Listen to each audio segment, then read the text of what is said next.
Assalamualaikum warahmatullahi wabarakatuh. Selamat pagi semua. Balik lagi bersama saya Erza Damayanti, mahasiswa dari Institut Bisnis Nusantara, jurusan Broadcasting dari program studi Ilmu Komunikasi dalam berita terkini.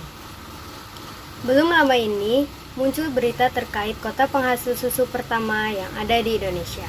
Di manakah kota penghasil susu pertama tersebut berada dan kapan diperingatinya Hari Susu Sedunia?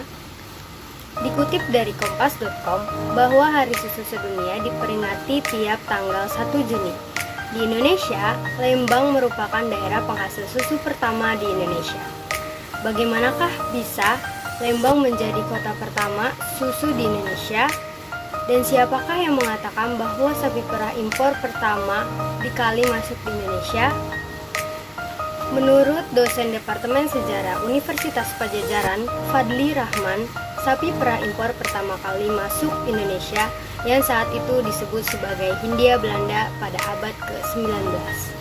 Dari semua daerah di Hindia Belanda, Lembang dipilih menjadi pusat pengolahan susu pertama di Hindia Belanda dari sapi perah impor tersebut.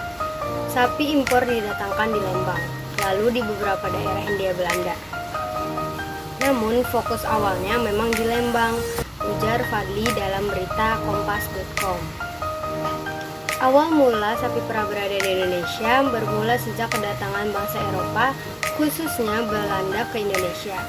Selama berada di Hindia Belanda, bangsa Eropa harus mengimpor sapi perah dari negara lain untuk memenuhi kebutuhan pangannya.